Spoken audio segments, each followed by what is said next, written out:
I see it all the time. People say to fix your negative self-talk, you just need to think positive. It's this common belief that if you overpower your inner critic with positive affirmations and keep saying those sentences over and over until they sink in, it'll work. It's that whole fake it till you make it strategy. But it really doesn't work. And in this video, I'm going to tell you why.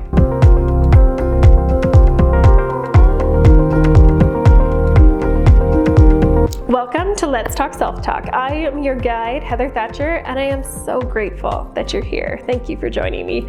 As a critical care registered nurse for almost a decade and a Reiki master teacher, I realized that even though some people came into the hospital with physical conditions, many of those were a manifestation of what was going on from within. So it's my goal for this channel to help you reprogram your negative self-talk and support your ultimate well-being and help you become the person you were meant to be. If you've been following this series for the past few weeks, you're probably not going to be super surprised when I tell you that the strategy of drowning out your negative self-talk doesn't work. Negative self-talk is so deeply rooted in our experiences, in our emotions, and in our core beliefs. And so to heal this self-talk, we have to first become aware of our patterns and then dig deeper to understand the emotional foundations that are keeping us stuck. Otherwise, you're just trying to convince yourself of something that you don't believe. Just trying to stay positive is like trying to convince yourself that you're living on Mars. You just know it's not true. No matter how many different ways you say it, you're still not living on Mars. Your logical brain just keeps dismissing these statements every time you try because it's just not true. And so when you call yourself names or tell yourself that you're stupid and then try to reframe it in a more positive way, your logic brain interprets your life using these core beliefs as a guide.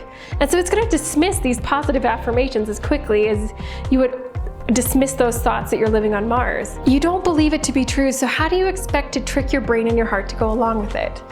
It's not your fault that you thought that positivity was the solution.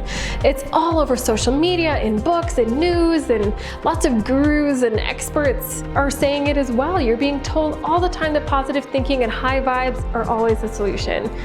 But the truth is, life isn't always sunshine and rainbows. And to be honest, it isn't realistic to think that your negative self-talk is just going to disappear just because you're happy enough. Your inner critic is always talking. You're just gonna learn to ignore what you hear because you won't believe it. Just like you know that you're living on Earth and not Mars. Healing this relationship with our inner critic begins when we've identified the underlying emotional trauma that is fueling your unwanted thoughts and confirming the belief that your negative self-talk must be true.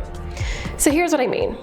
One of my common self-talk themes is around avoiding starting something because I'm not sure if I can do it right the first time. I sometimes avoid something because I feel like I'm not good enough, or if I tried, then I would beat myself up saying that I could have done better. And so when I explored this self-talk, I was grounded in the core belief that my worthiness as a human is tied directly to what I achieve in my life and how I help other people. But where did this core belief come from? Growing up, my family always put a big emphasis on learning, and I would come home from school with a mark of 96% on a test, and my parents would say, "Where's the other 4%?" And this absolutely came from a place of love. They would help me understand my mistakes so that I could be even better for the future. They helped me see that failures, no matter how small, is an opportunity to grow and to develop a greater understanding.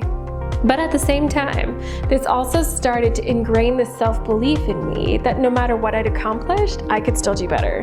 Which isn't necessarily a bad thing, right? Because, it helped push me to always do my best in everything that I did.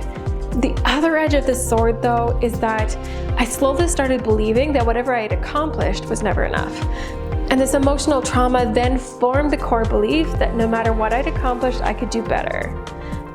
So I began to experience life through this filter, which gave more evidence to my inner critic that I wasn't enough. I felt that I could always do better and that my self-worth was tied to my accomplishments, which still always fell short.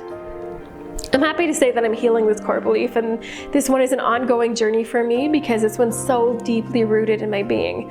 My other negative core beliefs were easier to release though, like the one that a friend is someone that gives everything without expectation of anything in return. Because we all know that a healthy relationship has balance, and I know this now, and I respect myself enough to find friends that also believe this. I've healed many negative core beliefs using this one simple strategy that I've learned as an energy healer. So first, you identify the underlying emotion that's associated with your negative core belief, and for me, that comes down to feelings of being unworthy. So from there, you use a meditative technique to connect with the part of your body where you're hiding those emotions and memories of those emotional traumas. Then you take note of how this appears to you, and then you use breathing and visualization to remove this energy from your body. So let's come back to that core belief that I had, that I'm never good enough and can always do better. So going through those steps again, I'm identifying the underlying emotion that's associated with this belief, which is unworthiness. I'm going to use a meditation and connect to the part of my body where I'm holding the memories and emotions for this core belief. And so for me, that is always right here in my neck and shoulders. And then when I take note of how it appears to me, it always looks like this big pile of bricks. And so I use breathing and visualization to remove this energy from my body. And I see myself picking up a brick and taking note of the experience or the memory that's associated with it. And then I put it in this wheelbarrow that's gonna get wheeled away. And I surrender it to the universe or spirit, God, Allah, whichever higher power you subscribe to. The idea is to surrender this heaviness, these emotions up to a higher power to free you from its burden. And if you're ready to ditch the idea that you just need to think positive and cover everything in this blanket of positive affirmations, and you want help working through this technique to heal your negative self-talk, then my upcoming free workshop series is for you. In this workshop series, I'm going to walk you through all 5 steps of my framework to help you overcome negative self-talk by healing it from within, rather than just putting a band-aid of positive thinking over it and hoping for the best. I will also give you a guided meditation to help you walk through every step of this strategy to heal the emotional trauma that is driving your inner critic. So go to heatherthatcher.com/workshop or check the description below for the link. See you there. Thank you so much for joining me today. If you found this episode helpful, then please help me get the word out. Take a screenshot right now on your phone and share that picture to your Instagram stories or your Facebook with your #1 takeaway from this video. Don't forget to tag me in it at Self Talk Remedy for a chance for a shout out here on the channel. And you'll also get an entry into our monthly draw to win some amazing prizes. At the end of every episode, I'm going to leave you with a mantra affirmation for this week. And so this week, the mantra that I have for you is this: healing begins when I surrender.